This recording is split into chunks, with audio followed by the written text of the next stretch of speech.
Dios les bendiga, amados. Damos gracias al Señor porque podemos comenzar ya esta transmisión siendo exactamente las 8:30 de esta tarde del día domingo, 27 de septiembre. Ya se nos va el mes de septiembre.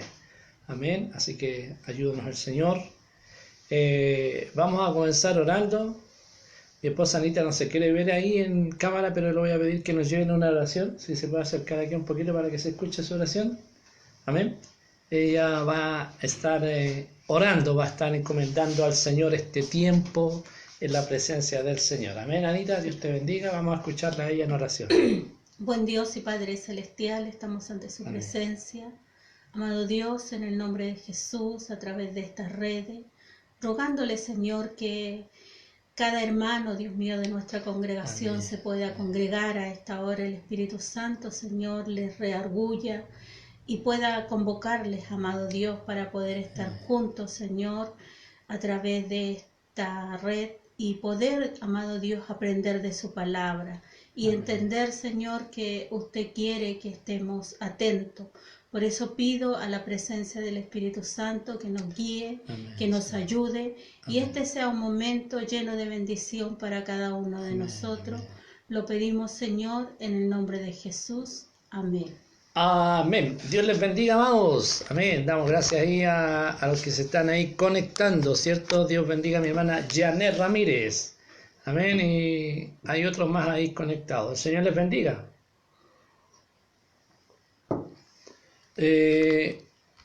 Estaba meditando mucho desde el último tema que tuvimos acerca, ¿cierto?, de las 10 vírgenes. Como vimos en ese tema, lo que lo pudieron ver, el tiempo en el que estamos, cómo necesitamos con la ayuda del Señor poder estar preparados, porque desde la perspectiva de esa alegoría de las 10 vírgenes, pudimos darnos cuenta, yo espero que los que lo hayan visto así lo hayan sentido también, ¿cierto? El momento culmine en el que estamos nosotros.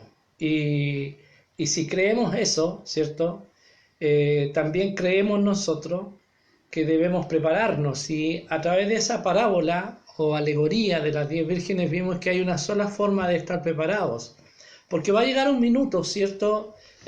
Haciendo un poquito de memoria de ese tema para los que a lo mejor no lo vieron, según esa alegoría va a llegar un momento en que todos, la iglesia completa, finalmente se duerme por las circunstancias que no las menciona específicamente en la parábola, pero algo ocurre que hace que toda la iglesia se duerma, y lo único que va a hacer la diferencia allí es que 5 vírgenes son prudentes y se duermen, pero ellas tenían sus lámparas con aceite, y las otras 5 vírgenes eran insensatas, y eran insensatas porque se durmieron y no tenían el aceite suficiente en sus lámparas. Entonces, lo que hace la diferencia entre las vírgenes insensatas y prudentes es el nivel de aceite que tenemos en nuestras lámparas. Es esa cantidad de aceite que debemos tener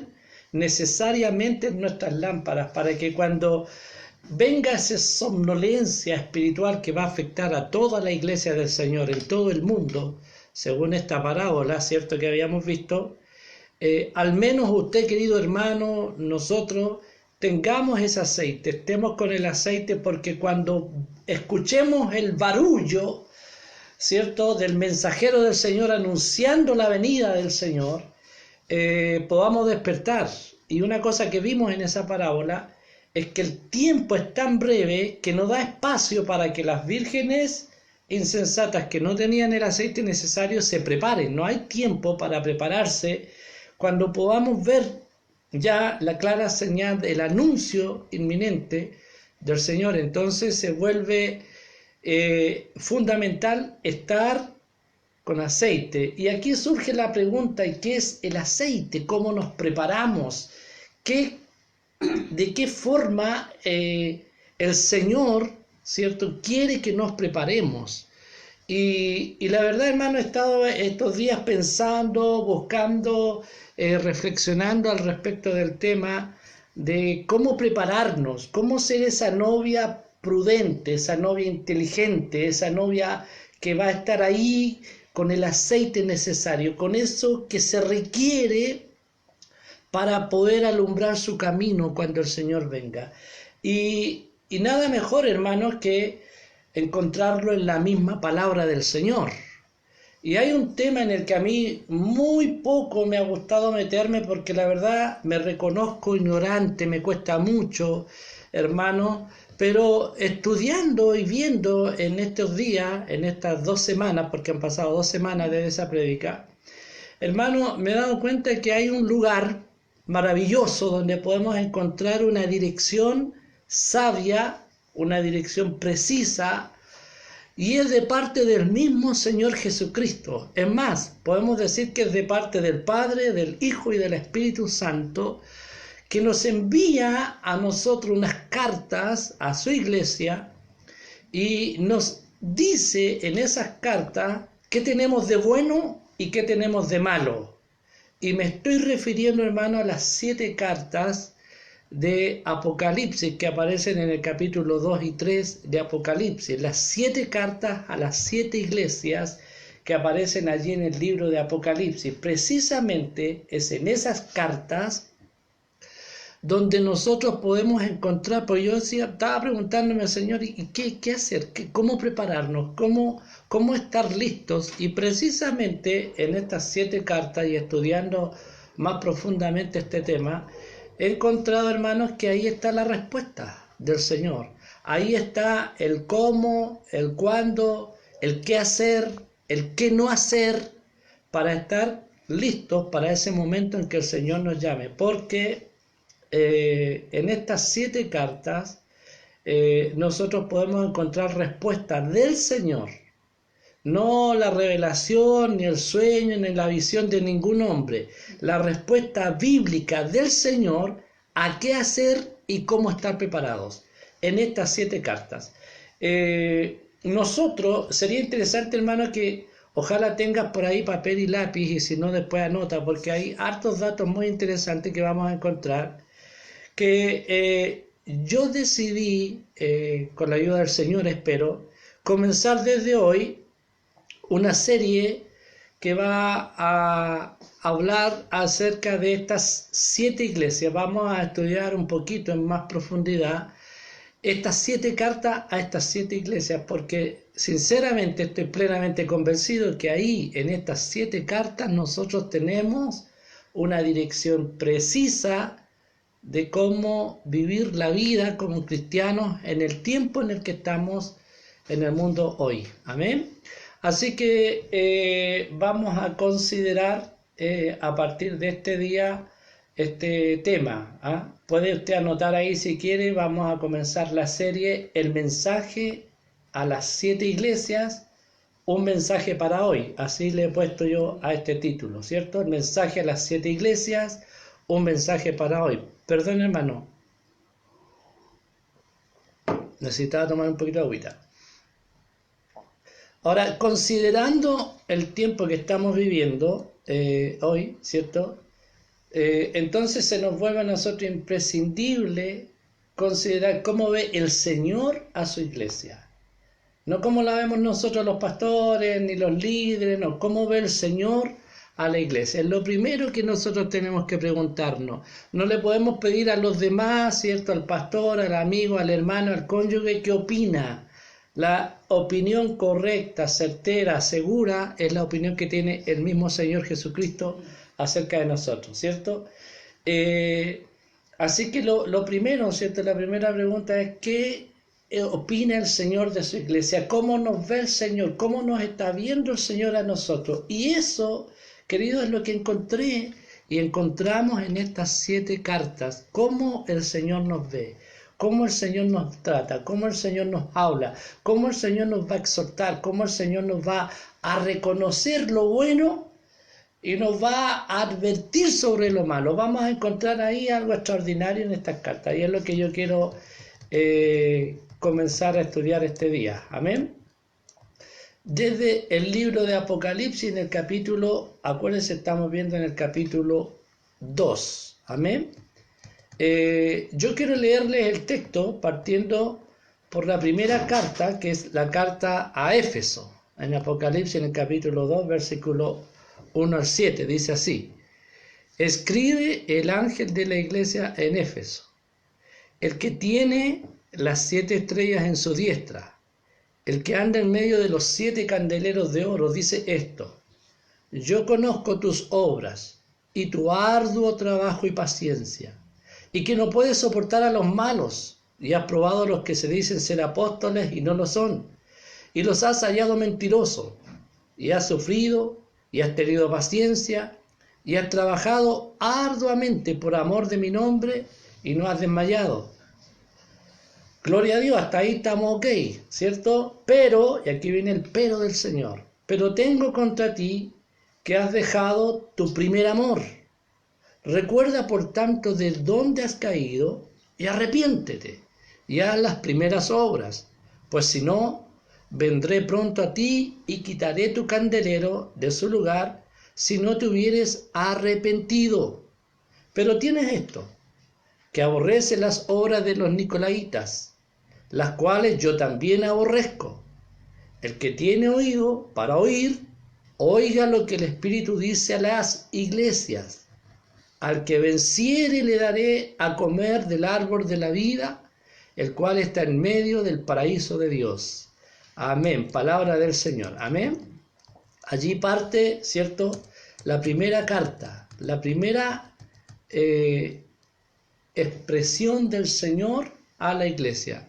En estos primeros capítulos, capítulos 2 y 3, ¿cierto?, de Apocalipsis, ¿cierto?, nosotros vemos que está compuesto por estas 7 cartas a las 7 iglesias de la provincia de Roma en Asia Menor.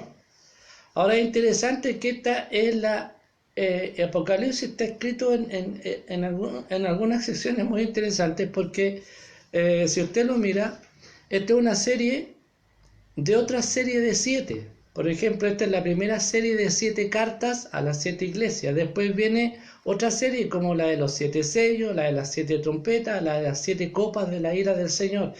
Son formas muy prácticas, muy didácticas, en las que el Señor va a hablarle a la iglesia, porque Dios, a través de esta carta revelada al apóstol Juan, ¿cierto?, cuando él estaba en Pasmos en el día del Señor, lo que está diciéndonos es cómo él ve a la iglesia y cómo quiere que la iglesia se prepare para los tiempos que vienen. Así que en realidad es menos complicado de lo que nosotros pensamos. Estas cartas, querido, normalmente en el mundo cristiano evangélico pentecostal, en la teología cristiana evangélica pentecostal, se le ha atribuido a estas cartas que son un ejemplo de la iglesia desde que comienza allá en el libro de los Hechos, ¿cierto?, en el aposento alto, con la investidura del poder del Espíritu Santo, hasta el momento en que la iglesia sea arrebatada, cuando el Señor venga por ella. Se ha hablado mucho en este círculo cristiano evangélico pentecostal de que es la descripción de 7 tiempos que a través de la era completa de la iglesia va a vivir. 7 condiciones, por así decirlo, espirituales. Pero en estricto rigor, la verdad es que nunca debemos perder de vista que las cartas son cartas dirigidas a iglesias reales, en lugares reales. Son 7 iglesias locales. Obviamente había muchas más iglesias en todo el mundo conocido de la época nuevo testamentaria, ¿cierto? Pero, y en esto coincide la mayoría de los estudiosos de la Escritura, es que el Señor selecciona, el Señor en su sabiduría, en su omnisciencia, selecciona 7 iglesias, que en el número 7 en sí ya tenemos una representación de la totalidad, de la plenitud, de la perfección. En estas 7 iglesias, en este 7 números de iglesias, el Señor está representando a toda la iglesia, de todo tiempo y lugar, porque en estas 7 iglesias Él identifica lo que va a identificar a las iglesias, y aquí cuando hablo de las iglesias estoy hablando de las iglesias locales, ¿cierto? Que a través de todas las épocas y en todos los lugares han servido al Señor. Entonces, estas cartas son una representación de la iglesia del Señor universal en todo tiempo y lugar. Por lo tanto, se vuelven relevantes para todo tiempo, cultura, nación y lengua. Es decir, hoy día estas cartas son tan relevantes para nosotros como lo fueron en su momento para la iglesia local. Amén. Porque son una representación, y quiero que esto se lo meta aquí en la cabecita, en el corazón. Estas cartas son una representación de toda la iglesia, es decir, de usted y de mí. Amén. Así que todo lo que el Señor va a decir allí es relevante para nosotros hoy también. Amén. Así que vamos a ir avanzando en esto. Hay cuestiones tan claras en estas 7 iglesias que, por ejemplo, para que usted entienda el mensaje, a la iglesia de Éfeso, Dios la felicita porque odia las cosas que él odiaba, pero sin embargo les reprocha que habían dejado su primer amor. A la iglesia en Tiatira le reconoce un profundo amor, pero que no expresaba ningún tipo de odio frente al pecado. Yo voy a hacer un resumen rapidito de las 7 cartas, ¿ya? Antes de entrar directamente en la carta de Éfeso. A la iglesia de la Odisea, por ejemplo, se le reprocha que no había ni amor ni odio. No eran fríos ni eran calientes, eran tibios. Y por tanto el Señor les habla que los va a vomitar de su boca. A la iglesia en Esmirna, el diablo, mira, los polos que habían distintos. La iglesia en Esmirna, el diablo dice que la va a echar en la cárcel a algunos y serían encerrados por 10 días. Pero a la iglesia en Filadelfia, Dios le habla representándose como el que tiene la llave y que abre y ninguno cierra. A la iglesia en Pérgamo, el Señor les dice que retienen su nombre y no han negado su fe, llegando incluso a dar la vida por el testimonio fiel del Señor. Y sin embargo, la otra iglesia, la iglesia de Sardis, es una iglesia de creyentes moribundos, aunque tenían nombre de que viven. Y cuando uno hace este análisis de las 7 iglesias, el resumen de lo que se les dice a estas 7 iglesias, uno puede ir pensando y haciéndose un autoanálisis y preguntarse cómo está mi iglesia, y uno se va a dar cuenta al final que en cada congregación local la realidad es que algo de esto, algo de estas 7 iglesias nosotros tenemos como congregación y también como personas, como individuos, personalmente, cada uno de nosotros. Amén. Por eso es que la mayoría de los eruditos coinciden, es que este es un mensaje relevante que representa toda la iglesia del Señor, y por lo tanto es un mensaje importantísimo, porque encontramos en ella rasgos que nos caracterizan, ¿cierto?, a todos nosotros, en todo tiempo y lugar.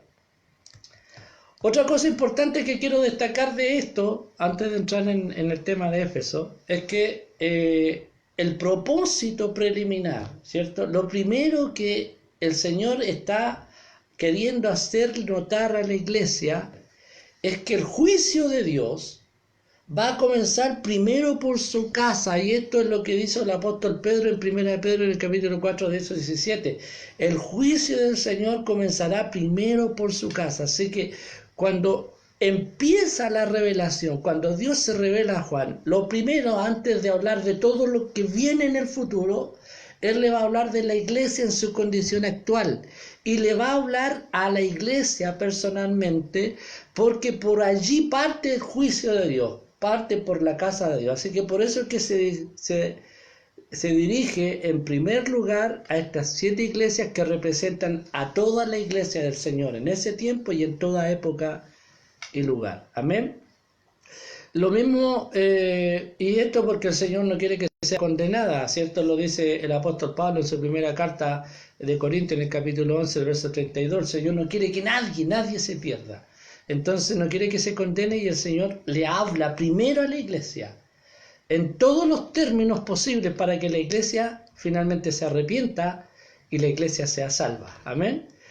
Y así que antes de introducirnos a las 7 cartas que vamos a ir viendo esta semana, una por una, también es bueno que consideremos, ¿cierto?, que hay una estructura importante en la confección de las cartas que yo quiero que también nosotros las veamos. Primero, el saludo, ¿cierto? El remitente de la carta, si usted ve todas las cartas, dice, es un saludo al ángel de la iglesia que está en Éfeso, Esmirna, Pérgamo, Tiatira, Sardis, Filadelfia.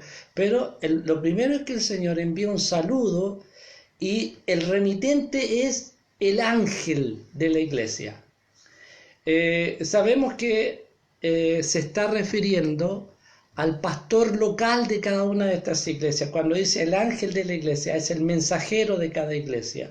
Y en eso el Señor está reconociendo al pastor de la iglesia. El Señor le está mandando a él la carta, al pastor local, reconociendo que él lo ha puesto, reconociendo que el pastor tiene la responsabilidad moral y espiritual sobre la iglesia. No que el pastor sea la cabeza ni la autoridad, sino que es el responsable por el oficio que le ha dado. Por eso los pastores tenemos la obligación hoy y siempre de estar pendiente, de estar cuidando, de estar velando, de estar llamándolo, de estar insistiendo a usted, querido hermano y hermana, que busque al Señor, a que se arrepienta del pecado, a que se vuelva a Él, porque nosotros tenemos la primera gran responsabilidad. Por eso el Señor le envía la carta directamente al ángel de cada iglesia, esto es, al pastor de cada iglesia, porque el primero en dar cuenta y ayúdenos el Señor, porque es terrible esto, va a ser el pastor local de cada iglesia. Yo soy responsable por usted, así que no se aburra, no se canse, no se enoje conmigo cuando yo le insisto en que usted busque al Señor, en que usted se conecte, en que usted mantenga la comunión, porque lo que yo quiero es que usted y yo nos vayamos juntos al cielo cuando esa maravillosa trompeta suene anunciando la venida de nuestro Señor. Amén. Estemos todos con el aceite suficiente en nuestras lámparas. Esa es mi meta. Yo lo tengo que llevar a usted al cielo, no caerle simpático, ni ser bonito para usted. No pretendo ni ser simpático, ni amoroso, ni bueno. Lo que quiero ser es un líder bueno en el Señor, que lo lleve a usted a la gloria eterna, junto conmigo y mi familia. Amén. Ahora, lo segundo que vemos en la carta es el título del Cristo glorificado. Si usted se fija en las cartas, cuando las lee, dice, el que tiene las 7 espadas, el que tiene los 7 espíritus, habla de el poder de quien está escribiendo esta carta. El que está mandando esta carta no es cualquiera, es el Señor, es el Dios Todopoderoso, es la Trinidad misma. Y uno lo ve en el capítulo 1, en los versículos 4 y 5, usted puede ver ahí una representación de la Trinidad misma cuando se le presenta al apóstol Juan. Cuando dice el que es, el que era y el que ha de venir, refiriéndose al Padre. Los 7 espíritus de Dios que hablan de la plenitud de propósito del Espíritu Santo.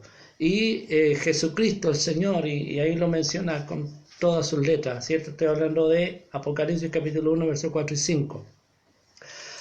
Lo otro que dicen estas cartas, ¿cierto? En la carta dice, después de presentarse, ¿cierto? A dirigirse al ángel de la iglesia, decir de quién viene la carta, este poderoso Señor. También dice, yo conozco. Y aquí, querido hermano, ponga atención, abra bien los oídos y los ojos de su alma. Yo conozco. A cada una de estas iglesias usted va a ver que tiene ese encabezado. Yo conozco tus obras, yo conozco. El Señor te conoce, el Señor sabe exactamente qué haces y qué no haces. Al Señor nadie se le va a esconder, nadie le va a sacar la vuelta al Señor. El Señor conoce en profundidad tus pensamientos, tus acciones, todo de ti. Y es lo primero que el Señor le dice, yo conozco. A cada una de estas iglesias, parte por ahí diciéndole, conozco. Y como Él conoce, y Él reconoce lo bueno, y va a reconocer lo malo, y va a advertir, y va a llamar al arrepentimiento, y va a advertir sobre el juicio sobre aquellos que finalmente no se arrepientan. Así que en esta carta, ¿cierto? En la estructura de la carta encontramos ese yo conozco. No sé si usted puede mirar a su hermano y decirle, el Señor te conoce, Anita. Amén, amén. El Señor te conoce también, pastoral, amén. Yo conozco exactamente lo que estás viviendo, bueno y malo, lo que estás gozando, bueno y malo, lo que estás haciendo, bueno y malo, yo conozco, amén. La exhortación también, ¿cierto?, que se hace cuando Él usa las palabras, y aquí viene, ¿cierto?, después de decirle todo lo bueno y malo, el Señor los exhorta. El que tiene oído, oiga. Y aquí obviamente está hablando del sentido espiritual, de estar despierto, de estar alerta, de estar atentos, porque como cristianos debemos y necesitamos estar atentos. El que tiene oído, oiga lo que el Espíritu dice a las iglesias. Amén. Así que oiga, escuche, no evada, no se arranque, no se esconda, escuche el mensaje del Señor. Si hay algo que le pueda hacer bien a su alma, a su vida, a su familia, a todo su entorno, es que usted escuche el mensaje y haga caso del consejo del Señor. Amén. Y al final la promesa.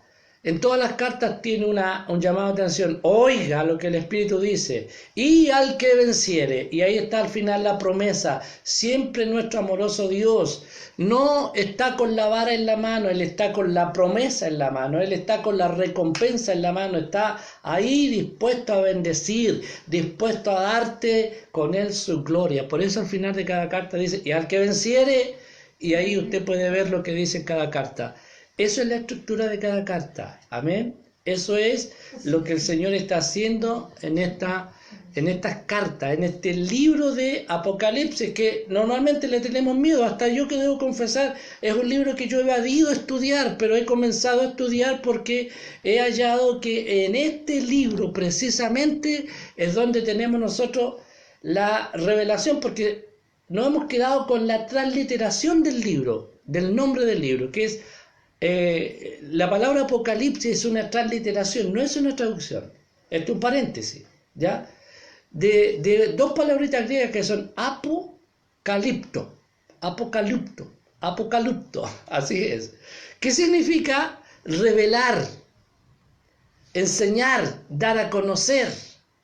Que a lo mejor si se hubiese escrito así en castellano, la revelación del Señor Jesucristo, le tendríamos menos miedo que a la palabra Apocalipsis, porque la hemos relacionado siempre con el caos, con la oscuridad, con la destrucción, con el juicio, con el terror. Hermanos, pero la verdad es que simplemente la revelación del Señor Jesucristo, en símbolos, en un lenguaje que algunos consideran un lenguaje críptico, que habría usado potencialmente el apóstol Juan para que no lo delataran los que podrían leer sus cartas si llegaba a manos de los romanos. Hermano, bueno, ahí todo eso es parte de una teoría nomás de eso, pero el hecho es que allí está contenida la revelación del Señor para preparar a su iglesia, porque todo lo que va a venir después de estas 7 cartas, acuérdense que vienen los 7 sellos, las 7 trompetas, los 7 juicios, es preparando a la iglesia del Señor para su venida. Es simplemente eso. Amén. Wow, Dios los bendiga. Déjenme tomar un poquito de agüita. Así que ahora sí, hermanos, vamos a ir a una introducción histórica de la iglesia de Éfeso. Acuérdense, hoy día estamos viendo la iglesia de Éfeso. Amén. Así que vamos a ver ahí un poquito una introducción histórica. Éfeso, hermano, era la ciudad más importante. Si bien no era la capital, porque la capital del Asia Menor ahí era Pérgamo, que también vamos a ver después cuando lleguemos a la iglesia de Pérgamo, vamos a ver ahí la introducción histórica.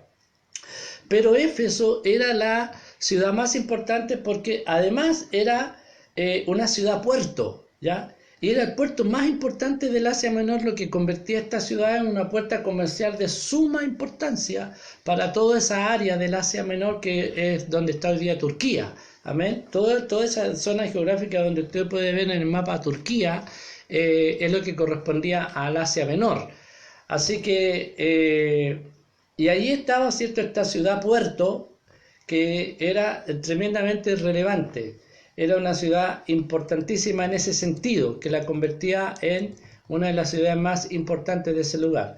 En lo religioso, hermano, era una... si usted ha leído, y yo creo que usted ha leído la Escritura, ¿cierto?, sobre todo el libro de los Hechos, y la misma carta que Pablo le escribe a la carta a la iglesia de Éfeso, ¿cierto? Allí estaba uno de los templos más grandes de la antigüedad, que está considerado una de las 7 maravillas del mundo antiguo, que es el templo a Diana de los Efesios, ¿ya? Para los griegos era el templo a Diana de los Efesios, y para los romanos era el templo de Artemisa, que era la misma diosa con distintos nombres.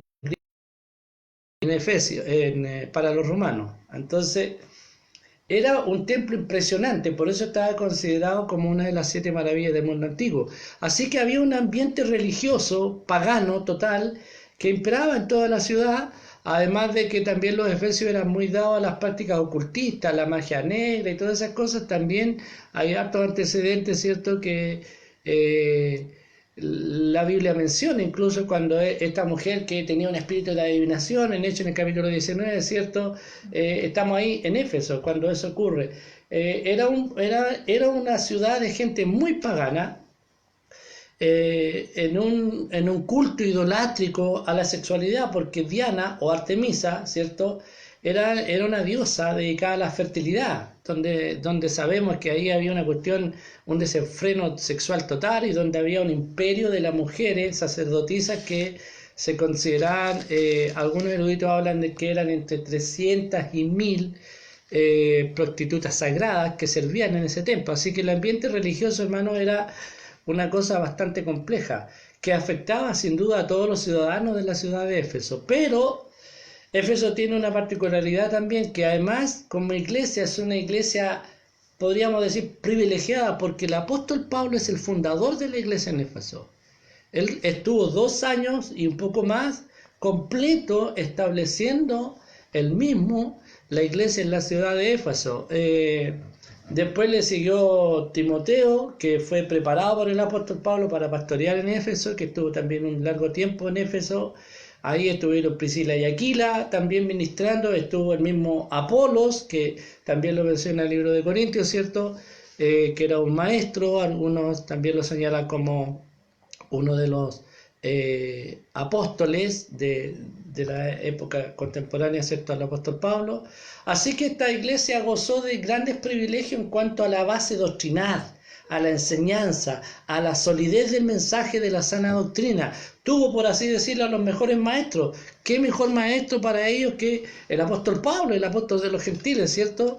Así que tenía sus privilegios esta iglesia. Y fue una iglesia que se consolidó en el tiempo y estuvo firmemente hasta que el Señor le escribe, ¿cierto?, esta carta especial. Así que primero el Señor le está escribiendo al pastor, que no sabemos en este minuto quién era cuando esta carta de Juan se escribe. Sabemos que ahí pastoreó Timoteo, estuvo pastoreando inicialmente el mismo apóstol Pablo, pero ya cuando esta carta se escribe, evidentemente ya no estaba ni Pablo ni Timoteo, pero fue dirigida al pastor de esa iglesia.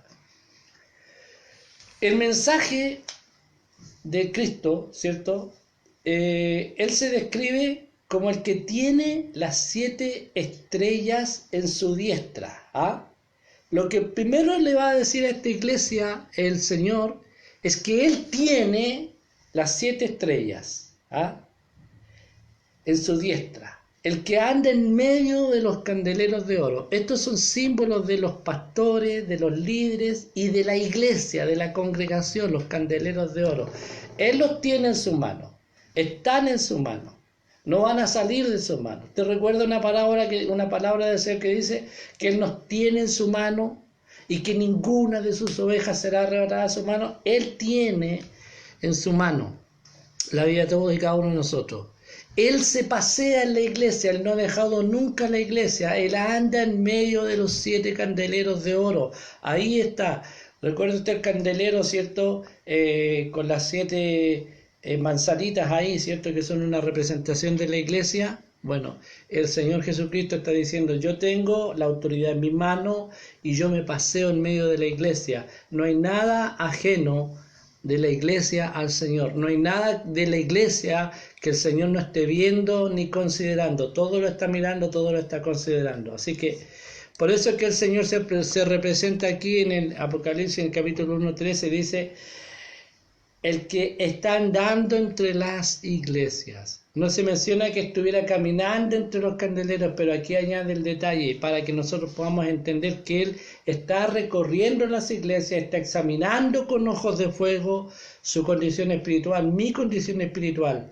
Y mientras Él se mueve en la iglesia, sostiene con firmeza en su mano la vida de los hombres que ha puesto delante de la iglesia para dirigir, para apacentar, para guiar la grey, y esto es los pastores y sus esposas, amén, los que estamos ahí poniéndole el hombro, como decimos aquí en buen castellano chileno, poniéndole el pecho a las balas para poder mantener y llevar el mensaje del Señor, amén.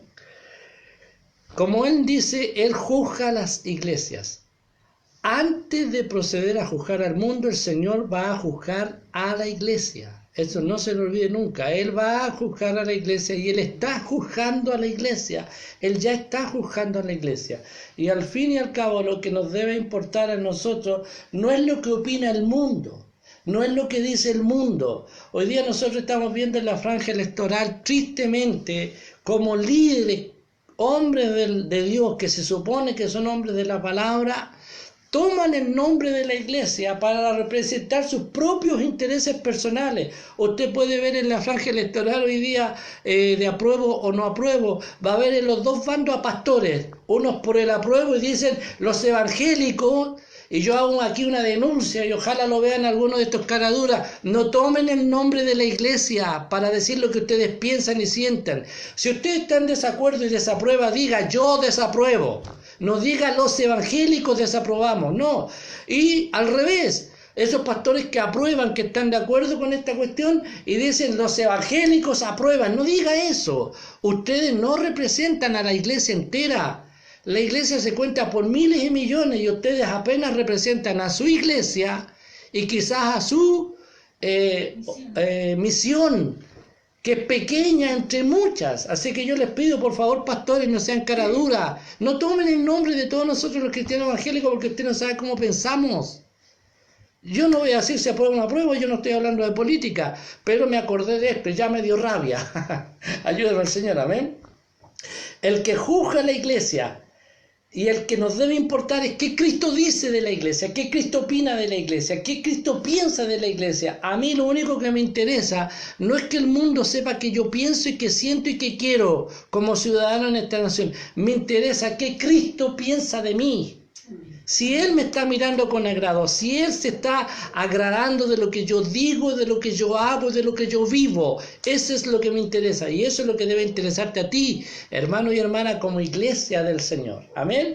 El mundo ya sabemos para dónde va, a la perdición, a menos que escuche el mensaje y se arrepienta. Ayúdenos al Señor. Amén. Así que, queridos hermanos, de nada sirve los reconocimientos del mundo, que el presidente, que el diputado, que el senador venga y nos aplauda, no nos sirve. Eso es hipocresía pura, no nos sirve para nada a nosotros. La verdad es que la iglesia del Señor, la iglesia de los verdaderos creyentes, de los verdaderos hombres del Señor, siempre, y esto métase en el corazón, siempre ha sido una iglesia perseguida, siempre. Lo fue desde el inicio, lo ha sido en todas las épocas y lo va a ser hasta que Cristo vuelva. Los verdaderos cristianos no son reconocidos ni aplaudidos, son siempre vituperiados, escupidos, blasfemados, odiados. El mundo te odia, Satanás te odia, hermano, así que no le crea a esos que le golpean la espalda y le dicen qué bonito, qué lindo, no le crea. Créale al Señor, lo que Él dice es lo que a mí me debe importar, amén.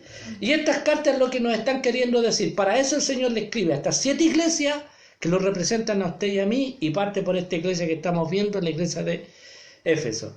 Así que lo que opina el mundo, para el mundo, amén. Así que el Señor le dice, ahora mira qué sabio, qué amoroso el Señor, ¿ah? Siempre lo primero que va a hacer el Señor amorosamente, sabiamente, es reconocer lo bueno. Siempre. ¿Ah? Normalmente nosotros nos fijamos en lo malo de los demás. Normalmente nos fijamos en los defectos de los demás. Nos fijamos en el defecto del cónyuge. ¿Ah? Tenemos esa tendencia pecaminosa a mirar siempre la paja en el ojo ajeno. Siempre lo hacemos. Ayúdenos al Señor, porque el Señor nos da ejemplo. Y aquí mismo en estas cartas nos da ejemplo. Es lo primero que dice, no es lo malo que tenemos. Él reconoce lo que tenemos. Por eso dice, yo conozco. Y yo conozco que has hecho bien. Por ejemplo, a esta iglesia le dice, ¿cierto?, cuáles eran las cosas que el Señor conocía en Éfeso y por cuáles las alababa. Mire lo que dice ahí. Tus obras, yo conozco tus obras y tu arduo trabajo. Ellos habían tenido que hacer un gran trabajo, llegando a estar, ¿cierto?, cansadísimos, para enfrentar a algunos falsos apóstoles. Esto los había llevado a agotar todas sus reservas de energía, estaban cansados, mentalmente estaban estresados. Ellos tenían que luchar mucho contra los falsos apóstoles.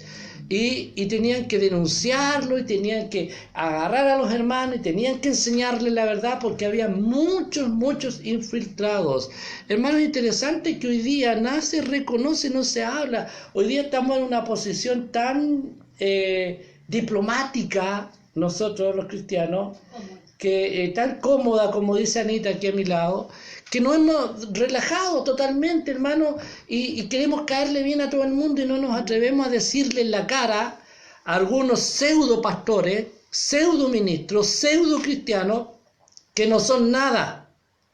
Y si algo son falsos apóstoles, porque enseñan cuestiones que no están contenidas en esta palabra bendita del Señor. Enseñan como verdades cuestiones que no tienen nada que ver con la Escritura. Doctrinas fraudulentas. Y estos hermanos fueron reconocidos por el Señor por defender esta sana doctrina, porque eran celosos, porque amaban la palabra, porque la defendían, la escudriñaban y la defendían. Y cuando se encontraban frente a un falso apóstol, se lo decían en su cara: eres un falso apóstol, y lo denunciaban. Y el Señor les reconoce, y se fatigaban y estudiaban y comparaban la Biblia y veían, a ver qué está predicando fulanito, fulanita. ¿No será que están diciendo algo fuera de la palabra? Hermano, yo quiero decirle, yo escucho a mis pastores, a mis colegas, a los que están conmigo, a los amigos míos, los pastores amigos míos, yo los escucho, a ver qué predican. Yo no les comento en el Facebook siempre, pero los escucho, veo qué predican. Y créanme que cuando alguno se sale del plato o se sale de la palabra, yo se lo digo. Porque es mi responsabilidad pastoral decirle: no, querido, estás equivocado, estás equivocada, eso no está en la Biblia. Aquí tiene que estar. Amén. Ayúdenos el Señor. Amén. Así que el Señor les reconoce esto. Estos hermanos habían agotado mentalmente en la búsqueda de defender la sana doctrina. Tu paciencia y tu arduo trabajo, no se trata aquí de la resignación que acepta lo que venga, agacha la cabeza, sino pone resistencia, sino más bien lo que describe de ellos es que son una gente valerosa, que acepta los sufrimientos y las pérdidas sin hundirse ni abandonar, que no viven de acuerdo a las circunstancias. Estos hermanos no vivían de acuerdo a las circunstancias. Esta es la primera iglesia. Si uno quisiera decir, como lo hemos dicho en nuestra doctrina, en nuestra teología pentecostal, que es una representación de los 7 tiempos, bueno, esta iglesia está representando el primer andar de los hermanos, el comienzo de la iglesia también, que es el comienzo de una iglesia que es perseguida, que sufre, como le dice Pablo también a los romanos, han sufrido con gozo, ¿cierto? ¿Cómo se llama cuando les quitan las cosas? Cuando les quitan las cosas, se me olvidó la palabra, se me fue. El embargo de vuestros bienes sufriste con gozo, lo dice, ¿cierto? No se ponían a llorar, no se amargaban, no se frustraban, no se hundían, no culpaban al Señor, porque por causa de Cristo estaban perdiendo sus trabajos, sus bienes, sus recursos y sus vidas. Al contrario, seguían luchando, seguían defendiendo, seguían para adelante. Amén. Ellos no podían soportar a los malos, les dice el Señor. Reconozco tu arduo paciencia y trabajo, y que no puedes soportar a los malos. Oye, estos tenían un celo serio por el cuidado y la disciplina dentro de la iglesia. Ayúdanos al Señor, porque de repente nosotros sabemos de hermanos que son unos abusadores, hermanos que abusan de sus mujeres, que las maltratan psicológicamente, algunos hasta físicamente, y nosotros lo sabemos y nos quedamos calladitos. No, estos no aguantaban, estos se metían, estos si sabían que había algún hermano actuando mal y haciendo mal, lo encaraban. Uy, ayúdanos al Señor. Ahí yo creo que estamos al debe todos, pastores, amén. Estamos al debe, porque no nos metemos, no nos metemos, nos cuesta mucho, a menos que la hermana o el hermano nos digan, ¿cierto? Yo recuerdo el caso de un hermano hace años atrás que también un día me habló y me dijo: pastor, ¿sabes que le quiero contar algo? Que yo nunca me imaginé, pero en la vida me imaginé que me iba a contar que a él lo maltrataban físicamente, su mujer lo maltrataba. Bueno, gracias a Dios el Señor me dio una sabiduría, le dio un consejo, hermano, de que lo puso en práctica. No lo cuento, mi esposa dice: no lo cuente. No, hermano, no le dije que la hirviera en aceite a la hermana, pero sí el Señor me dio sabiduría, el hermano aplicó el consejo y se sanó ese problema. Amén. Pero estos hermanos se metían. Cuando veían que un hermano era malito, lo paraban ahí nomás. Amén, porque tenían celo del Señor. Dice, y has aprobado y has reprobado a los que se dicen ser apóstoles y no lo son. Les has probado, ¿cierto? Y los has hallado mentirosos. ¿Ah? Y no eran hermanos que creían cualquier cosa, ¿no? Ellos examinaban, estudiaban, ¿cierto? Conocían la doctrina. Sabían lo que era la enseñanza del apóstol Pablo. Ellos, acuérdense, ellos tenían de primera mano la enseñanza. El apóstol Pablo había estado 2 años con ellos. Además les había dejado una carta y les había dejado a Timoteo, gloria al Señor. Así que a estos hermanos no te los dais vuelta con cualquier tontera, ¿ah? Con cualquier videíto de un pajarito que sube a YouTube diciendo que tiene una nueva revelación o que recibió una profecía, una señal. No. Estos hermanos sabían, conocían la palabra. ¿Amén? Por eso el Señor les dice, los has probado y los has encontrado mentirosos. Y a los malos los han parado ahí nomás. Amén. Ahora, la iglesia de Éfeso aborrecía estas cosas. Y esto habla un poco de la naturaleza del Señor. El Señor dice, aborrece lo malo. Dice, no puedes soportar a los malos, les dice el Señor a esta iglesia, ¿cierto? Y has probado a los que se dicen ser apóstoles y no lo son, y los has hallado mentirosos. Aborrece las obras de los nicolaitas, las cuales también yo aborrezco, dice el Señor. Mira, todo esto también yo lo aborrezco, dice el Señor. Todo esto que nos pide el Señor que no toleremos porque Él mismo lo aborrece. Ahora, respecto a los nicolaitas, no hay mucha enseñanza, no hay muchas cosas que nosotros podamos decir porque hay varias interpretaciones. La verdad es que no está muy claro quiénes eran, ¿ah? Pero esto nos lleva a preguntarnos si los cristianos debemos sentir odio hacia ciertas cosas o no. Porque por ahí de repente está la creencia que los cristianos no podemos sentir odio, pero la verdad es que aborrecer es sentir odio, literalmente. Y estos hermanos sentían odio por estas cosas pecaminosas, lo mismo que el Señor siente por el pecado. Y estos pecadores no arrepentidos, estos incircuncisos de corazón que no se arrepienten nunca, que siempre están haciendo lo malo, que siempre están maquinando, estos hermanos los aborrecían. Y aborrecían, ¿cierto?, a las obras de los nicolaitas, aunque no sabemos exactamente en qué consistían estas obras. Sí sabemos que ellos eran objeto del odio por parte de los hermanos, porque sin duda alguna lo que hacían no era nada bueno. Lo que hacían o enseñaban los nicolaitas no era nada bueno. Amén. Así que estos creyentes, ¿cierto? Hasta aquí vamos bien, ¿ah? Con Éfeso. Aquí estamos reconociendo el trabajo, el esfuerzo, todo lo que estaban poniéndole por defender la sana doctrina. Pero aquí comienza un problema, ¿cierto? Porque ellos habían cuidado de poner en práctica toda la exhortación que Pablo les había hecho, ¿ah? Les había enseñado, ¿cierto? Pablo les había estado advirtiendo que iban a entrar este tipo de hombres, rapaces, lobos rapaces, impíos, sin afecto natural, emisarios de Satanás, tal como se los va a decir en Hechos, en el capítulo 20, el versículo 29, te va a encontrar ahí cómo el apóstol Pablo los exhorta para que ellos se mantengan ahí, y ellos guardan celosamente estas enseñanzas. Porque el mismo apóstol Pablo le había rogado que así lo hicieran, que guardaran esas enseñanzas para no ser influidos, de tal manera que ya prácticamente no había nada que considerar una herejía doctrinal, un error. La iglesia de Éfeso tenía una doctrina pura, una doctrina bíblica, una doctrina, ¿cierto?, sana. Amén. Pero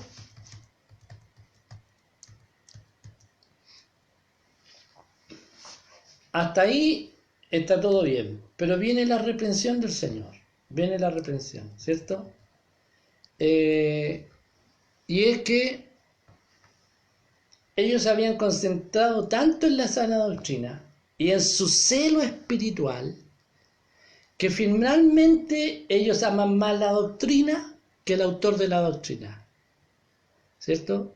Aman más la pureza y la santidad desde la perspectiva de la doctrina, de la conducta humana, ¿cierto?, que al Dios santo al que servían. Por eso el Señor les dice, pero tengo contra ti que has dejado tu primer amor, ¿cierto? Ahora, esta expresión, tu primer amor, tiene al menos 2 interpretaciones dentro de las corrientes doctrinales teológicas. Y una es por el contexto inmediato, ¿cierto?, del texto mismo, de que efectivamente habían dejado su primer amor, porque el Señor le dice, arrepiéntete y vuelve a tus primeras obras. Y esta línea de pensamiento tiene que ver con esa actitud que todos nosotros, en un primer inicio, cuando recién el Señor se nos revela, nosotros somos pero full. Yo creo que al menos esta debe ser la experiencia del 99% de los cristianos que conocemos al Señor después de haber vivido en el mundo, literalmente, ¿cierto? Usted que es cristiano, cristiana, me entiende este concepto, de vivir en el mundo, ¿ya? O sea, cuando no éramos creyentes, cuando éramos simplemente mundanos, pecadores, entregados al pecado y a los deseos y pasiones de nuestra propia humanidad. Entonces, el Señor dice, tengo contra ti que has dejado tu primer amor, porque cuando el Señor se nos reveló lo que me pasó a mí, y que se le ha pasado a todos ustedes, oiga, queríamos puro servir al Señor. Orábamos muchas horas, ayunábamos, íbamos a todas las reuniones, ¿cierto? Cooperábamos lo que más podíamos. Oiga, éramos, pero literalmente un turrón de amor. Amábamos a todo el mundo, orábamos hasta por el... Yo me acuerdo que hasta por el tipo más pesado, el que siempre me molestaba. Oye, mira, así un datito chico.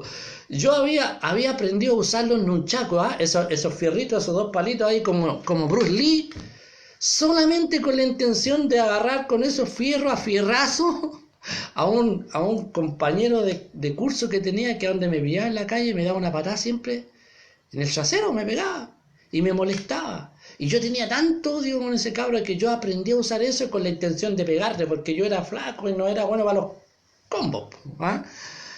Bueno, resulta que me convertí al Señor antes de poder pegarle.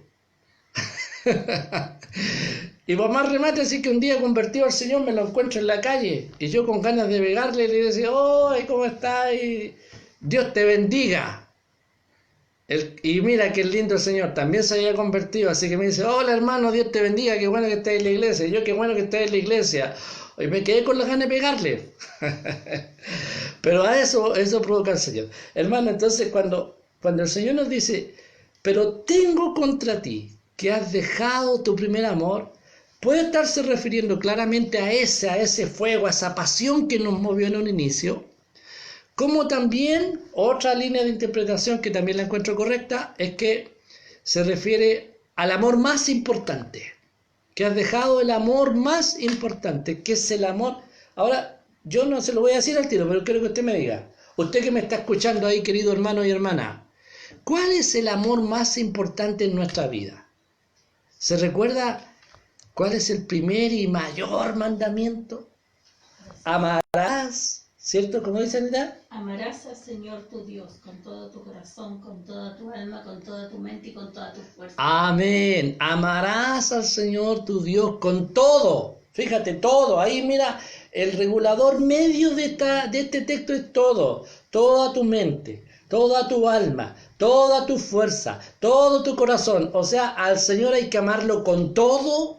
Siempre, siempre, más allá de las circunstancias, siempre hay que amar al Señor. Amén. Entonces pasa, y algunos de nosotros que llevamos años en el Evangelio, como este servidor que ya llevo 36 años en el Señor, nos pasa que de repente entramos en el activismo religioso. Estamos tan enfrascados en querer hacer cosas y hacerlas bien y hacerlas con excelencia, que descuidamos nuestro tiempo de oración, descuidamos nuestro tiempo de comunión con el Señor a través de la meditación en su palabra, ¿cierto? Hacemos de todo menos profundizar en la Escritura. Mira, cuando yo estoy orando, yo estoy hablando al Señor, yo estoy hablando con Él. Y cuando estoy leyendo la Biblia, querido, el Señor me está hablando a mí. Y nosotros descuidamos estas dos actividades que son esenciales en la vida cristiana. Entonces nos convertimos en activistas religiosos, ¿cierto? Celosos por las cosas del Señor, capaces de señalizar y acusar al que no lo está haciendo bien, como lo hacían estos hermanos. Y el Señor dice, no está mal, está bien que denuncien a los engañadores, a los fraudulentos de la doctrina. Está bien que denuncien a los hermanos malos, a la gente mala que está en la iglesia, que dicen que son cristianos pero no lo son. Está bien, Pero no descuiden nunca jamás ese amor más importante, el amor al Señor, porque esa debe ser nuestra regulación de vida y funcionamiento. Todo lo que yo hago lo debo hacer por amor al Señor. Por amor al Señor, porque amo al Señor. ¿Y cuál es el segundo mandamiento? Es tan importante como el primero. Y amarás al Señor tu Dios con toda tu mente, con toda tu fuerza, con todo tu corazón, ¿cierto? Y a tu prójimo como a ti mismo. Amén. Y a tu prójimo como a ti mismo. Y eso no se nos debe olvidar. Y normalmente nosotros sabemos por la parábola del fariseo y el samaritano, ¿cierto? El publicano y el samaritano, ¿cómo es? Ya se me olvidó. El samaritano. El buen samaritano. Ahí está. El buen samaritano, ¿cierto? Que encontró a un publicano. Y lo ayudó. Lo que quiere decir que normalmente mi prójimo no es mi amigo. Mi prójimo no es el que me está reconociendo. Mi prójimo, según esa parábola del buen samaritano, es precisamente mi enemigo. Mi enemigo, no es mi amigo, es mi enemigo doctrinal, es mi enemigo político, es mi enemigo en todas las áreas. Ese amor debe estar en nosotros. Por eso el Señor dice que debemos amar incluso a nuestros enemigos, orar por los que nos maldicen, bendecir a los que nos maldicen. Entonces, esta iglesia había hecho muchas cosas buenas, pero había olvidado lo esencial, ese amor más importante. Había olvidado lo esencial, el amor más importante, que era su nivel de comunión con Dios. Estaban dispuestos a morir, pero algo les pasó, ¿cierto? Que los alejó de ese amor y se estaban comenzando a enfriar. Estaban literalmente comenzando a vaciar de aceite su lámpara, estaba filtrándose por esa falta de afecto, esa falta de empatía, ¿cierto? Hoy día cuesta mucho, fíjate, a nosotros no nos pasa, al principio uno se entera, le pasó algo a fulano, estamos preocupados del hermano y la hermana, pero pasan los días, pasan los meses y ya no preguntamos, ya no nos interesa saber cómo seguirá el hermano, cómo seguirá la hermana, ¿habrá resuelto su problema? ¿Habrá solucionado lo que le pasa? ¿No será que están necesitando ayuda todavía? ¿No será que todavía están necesitando socorro? ¿Cierto? Y ya nos aburre, nos cansa, ¿cierto? Ya molesta mucho. Ayúdenos al Señor, amén. Porque lo más importante siempre en todo va a ser el amor, amén. Por eso el Señor le recrimina a esta iglesia. Pero tengo contra ti que has dejado tu primer amor, amén. Así que, a pesar de todo el trabajo y de todo lo demás, no puede faltar el amor. ¿Nosotros podemos identificar si hemos perdido ese primer amor? Sí, porque la vitalidad espiritual es un fruto de la comunión viva con el Señor. Y a veces nosotros la reemplazamos por una vida de religiosidad, pero que cambia, ¿cierto?, esa pasión por Cristo el Señor. Así que el Señor nos exhorta a través de esta carta a que no descuidemos. Está bien el celo espiritual, está bien cuidar la doctrina, está bien defender la causa de los afligidos, de los oprimidos, está bien hacerlo. No podemos estar de acuerdo con los malos, no podemos. Para nada, tenemos que estar en contra de la maldad humana, estamos en contra del abuso, estamos en contra del abuso en todos los términos, estamos en contra. No podemos tolerar la maldad para nada ni para nadie, ¿cierto? Pero el Señor nos recuerda, no descuiden su primer amor, por eso nos va a decir, recuerda por tanto, fíjate, así le dice el Señor, y es lo que nos dice a nosotros hoy, recuerden, memoricen, ¿de dónde has caído? Piensa, hermano, ¿dónde has fallado? ¿Qué pasó que te estás enfriando? ¿Qué pasó que te estás alejando? ¿Qué pasó que ya no sientes el mismo interés por las cosas de Dios? ¿Qué está pasando en tu corazón, en tu mente, que ya no tienes el mismo interés ni deseo? Piensa, dice el Señor, y arrepiéntete.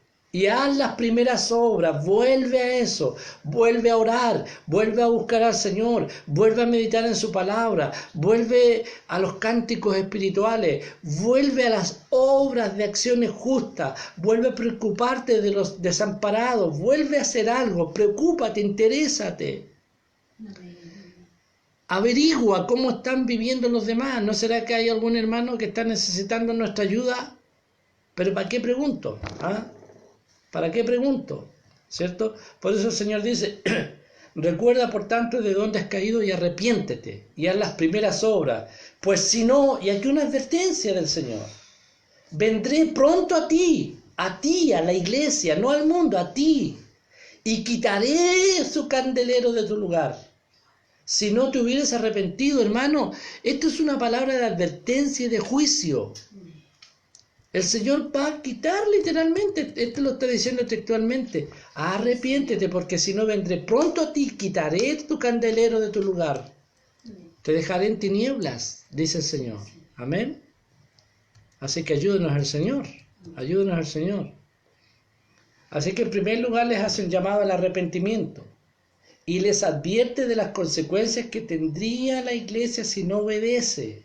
Yo no quiero que el Señor nos quite como iglesia el candelero, no quiero que el Señor nos quite lo único que nos trae luz y nos alumbra. Ayúdenos al Señor y líbrenos. Amén. Así que para llegar a un arrepentimiento los hermanos son advertidos por el Señor para que hagan eso. Reconoce, arrepiéntete y haz las primeras obras. Amén. Reconoce, arrepiéntete y vuelve a hacer las primeras obras. Reconoce, arrepiéntete y vuelve a hacer las primeras obras. Porque si no vendrá el Señor y quitará de tu lugar ese candelero. Amén. Así que ayúdanos el Señor. Pero también, ¿cierto? Al final tenemos como siempre del Señor lo que Él dice. Pero si vences, pero si vences, también hay una promesa de bendición. También hay una promesa de reconocimiento, también hay una promesa de ser, ¿cierto?, fortalecidos, ayudados, porque el Señor es justo, así como nos advierte del juicio para quienes no se arrepienten, también nos dice que hay recompensa de bendición para quienes se arrepienten y se vuelven al Señor. Así que voy a concluir esta primera carta a los Efesios y este tema por el día de hoy. El que tiene oído para oír, oiga lo que el Espíritu dice a la iglesia. El que tiene oído para oír, oiga lo que el Espíritu del Señor está diciendo hoy a ti que eres parte de la iglesia, a ti que eres iglesia, a ti hermano, hermana, amigo, consiervo del Señor, tú eres la iglesia. Si tienes oído, oye lo que el Señor te está diciendo este día. Dios les bendiga, amados. Dios mediante, nos vemos la próxima semana continuando con esta serie. El mensaje a las 7 iglesias, un mensaje del Señor para la iglesia de este tiempo. Bendiciones, saludos a todos nuestros hermanos, nuestros amigos que se conectaron. La verdad es que yo no los estoy viendo, pero a todos ustedes alcancé por ahí ver que a mi hermano Andrés Pereira, sí, los hermanos de la iglesia, pero fuera de la iglesia están los pastores, cierto, nuestros queridos pastores, como dice Anita, Roberto Tapia, nuestro querido amigo y hermano Roberto Tapia, Dios te bendiga, y a todos los que nos están viendo ahora en vivo, en directo, y a los que nos van a ver, cierto, después también por ahí está Aileen, mi ahijada. Este es el padrino más malo que puede tener, pero yo le deseo que el Señor la bendiga y la cuide. Amén, a mi ahijada. Dios les bendiga, amados. Bendiciones. Amén. Y si por ahí están los miembros del consejo, no se olviden que en un ratito más vamos a tener nuestra reunión interna. Bendiciones a todos. Nos vemos, Dios mediante, la próxima semana.